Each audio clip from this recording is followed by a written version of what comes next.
आइए श्रोताओ, आज के लिए परमेश्वर के पवित्र वचन पर ध्यान दें। आइए मेरे साथ पढ़ें नए नियम की 6ठी पुस्तक रोमी की पत्री, उसका 6वां अध्याय, उसका 23वां वचन और तीसरा अध्याय 23वां वचन।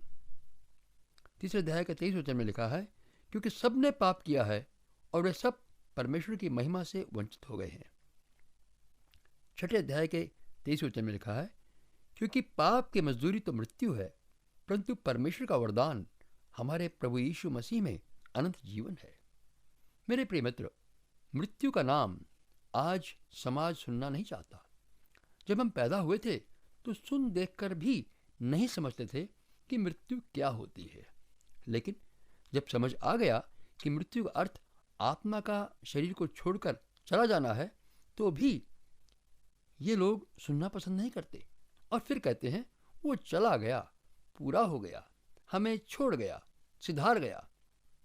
और इस प्रकार सत्य का सामना करने से ये लोग मुंह छिपाते हैं और अपना अपना समुदाय बनाकर कुछ धारणाएं बना लेते हैं कि यह तो 84 लाख की योनि में चला गया, भिन्न भिन्न जानवर कीड़े पंछी बनकर फिर न जाने कब इसका उद्धार होगा कि मनुष्य बनेगा। या कहेंगे कि इसने कर्म ठीक नहीं किए थे, इसकी आत्मा कहीं भटकती रहेगी, हमें समाधान के लिए कुछ यज्ञ आदि करना पड़ेगा ताकि इसकी आत्मा को शांति मिल जाए। या कहेंगे इसने तो बड़े अच्छे अच्छे कर्म किए थे, इसकी मौत भी बड़ी खास थी, चेहरा तमतमा रहा था, प्राण कपाल से निकलकर सीधे बैकुंठ में गए। यदि ये बातें आप पूरे दिल से मानते हैं तो उनके लिए रो क्यों रहे हैं? बैकुंठ तो कोई बुरी जगह नहीं होनी चाहिए, बल्कि खुशी मनाएं कि बैकुंठ सिधार गए। जी नहीं, क्योंकि हमारी आत्मा ये गवाही नहीं देती, क्योंकि वह जानती है कि मैंने यदि परमेश्वर से क्षमादान नहीं पाया तो नरक की आग में जलना पड़ेगा। हम सत्य को झुठला नहीं सकते, भले ही हम अनगिनत लोग क्यों न एक साथ मिलकर सम्मेलन कर लें और कुछ मनगढ़ंत धारणाएं बनाकर उसे मान्यता दे दें। अपनी कल्पना को सत्य मानने के बजाय परमेश्वर से पूछें वो क्या कहता है। मनुष्य का एक बार मरना और न्याय होना नियुक्त है। इस प्रकार से मनुष्य का एक ही बार जीवन में आना संभव है और इस जीवन में रहते हुए भविष्य के विषय में फैसला करना होगा। उसके अनुसार ही नरक या स्वर्ग में सदा काल के लिए समय बिताना होगा। इस पर विश्वास करना बिना परमेश्वर के वचन के असंभव है। जैसे यदि हम गर्भ में पड़े हुए बच्चे से कहें कि 9 महीने समय बिताने के बाद तुझे 90 साल जीवन बिताना होगा इस पृथ्वी पर, तो इसे समझना उसकी कल्पना से बाहर होगा। केवल वह व्यक्ति जो पूरी तरह से मरकर जी उठा हो वही इस बात का सही वर्णन कर सकता है, और वह व्यक्ति है यीशु मसीह। यीशु मसीह आपके लिए, आपको नरक की आग से बचाने के लिए आपके स्थान पर मरा, आपके पाप की सजा चुकाने के लिए मरा। आपके लिए वह स्वर्ग की महिमा को छोड़कर पृथ्वी पर आया। निर्दोष निष्पाप रहते हुए आपके लिए उसने अपना लहू बहाया, स्वयं मर गया ताकि आप मृत्यु की सजा से बचकर जीवन में प्रवेश करें। मृत्यु 2 प्रकार की होती है। पहली शारीरिक मृत्यु, जब आत्मा शरीर को छोड़कर अपने गंतव्य स्थान पर चली जाती है, और दूसरी मृत्यु वो है आत्मा की मृत्यु, अर्थात जब आत्मा को परमेश्वर से दूर नरक में जाना पड़ता है और आग की लपटों में यातना सहते रहना ही हमेशा के लिए उसको रहना पड़ता है। वचन कहता है दुष्टों को नरक में धकेला जाएगा। आपको मालूम होना चाहिए यीशु नाम का क्या अर्थ है। जगत का यानी कि मेरा और आपका पाप उठाने वाला, उद्धार करता मसीह जो अभिषेक किया हुआ है, उसका ईसाई धर्म से कोई संबंध नहीं है। दरअसल ईसा बाइबल में नहीं बल्कि कुरान में है। ध्यान से इस बात को जान लीजिएगा कि नरक के विषय में बाइबल साफ कहती है, और उनकी पीड़ा का धुआं युगान युग उठता रहेगा, उनको रात दिन चैन न मिलेगा। वहां ऐसी जगह है जहां कीड़ा नहीं मरता, वो आग नहीं बुझती।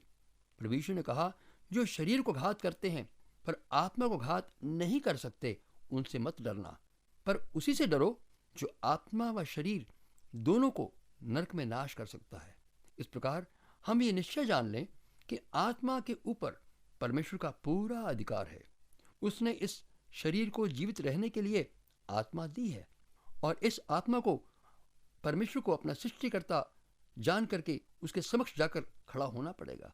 इस प्रकार से हमारा शरीर परमेश्वर का मंदिर है जिसमें उसकी दी हुई आत्मा निवास करती है। यदि हम इस जीवन काल में ही परमेश्वर से पाप की माफी का वरदान स्वीकार नहीं करते तो उसके सामने न्याय पाने के लिए, अपने कामों का हिसाब देने के लिए हमें खड़ा होना पड़ेगा। आपने कभी विचार किया इस बात का कि मृत्यु के बाद आपका भविष्य कैसा होगा? आप इस जीवन के थोड़े से भविष्य काल की बहुत चिंता करते हैं, लेकिन आज आपको निर्णय करना होगा अपने जीवन के अनंत काल के भविष्य का। अभी समय है कि चुनाव करके निर्णय ले लें। वचन कहता है, देखो अभी वह प्रसन्नता का समय है, देखो अभी वह उद्धार का दिन है। यदि हम इतने महान उद्धार को ठुकरा देंगे तो हम न्याय व नरक से कैसे बचेंगे? जब तक कोई नए सिरे से न जन्म ले वह परमेश्वर का राज्य नहीं देख सकता। लिखा है, तुम ये सुनकर अचरज मत करो, क्योंकि वह समय आ रहा है जब कब्र में पड़े हुए व्यक्ति उसका शब्द सुनेंगे और बाहर निकलेंगे। जिन्होंने भलाई की है अर्थात परमेश्वर के वचन को स्वीकार कर लिया है, वे जीवन के पुनरुत्थान के लिए जी उठेंगे, और जिन्होंने बुराई की है यानी परमेश्वर के वचन को आज ठुकरा रहे हैं, वे दंड के पुनरुत्थान के भागी होंगे। वे दंड के पुनरुत्थान के लिए जी उठेंगे। फिर मैंने एक विशाल श्वेत सिंहासन देखा। मैंने उसको जो उस पर बैठा हुआ है देखा। उसके सामने से पृथ्वी और आकाश भाग गए और उनको टिकने के लिए जगह न मिली। फिर मैंने छोटे बड़े सब मृतकों को सिंहासन के सामने खड़े हुए देखा। पुस्तकें खोली गईं। फिर एक और पुस्तक खोली गई अर्थात जीवन की पुस्तक। जैसे उन पुस्तकों में लिखा हुआ था उनके कामों के अनुसार मृतकों का न्याय किया गया। समुद्र ने उन मृतकों को जो उनमें थे दे दिया। मृत्यु और अधोलोक ने उन मरे हुओं को जो उनमें थे दे दिया। उनमें से हरेक के कामों के अनुसार उनका न्याय किया गया। मृत्यु और अधोलोक भी आग की झील में डाले गए। ये आग की झील दूसरी मृत्यु है। जिस किसी का नाम जीवन की पुस्तक में लिखा हुआ न मिला वह आग की झील में डाला गया। अब आप विचार करके चुन लें, निर्णय ले लें, किस मार्ग से आपको जाना होगा, स्वर्ग या नरक? अपने ही पापों में रहते हुए मरकर नाश हो जाना, या यीशु मसीह को जो आपके पापों के लिए मरा, मुर्दों में से जी उठा, उस पर विश्वास करके जीवन के मार्ग पर चलना है। वहां आप पापों की क्षमा पाएंगे, वह दूसरी मृत्यु से बचकर जीवन में प्रवेश करेंगे। आज ही सच्चे आनंद व स्थायी शांति पाने का दिन है।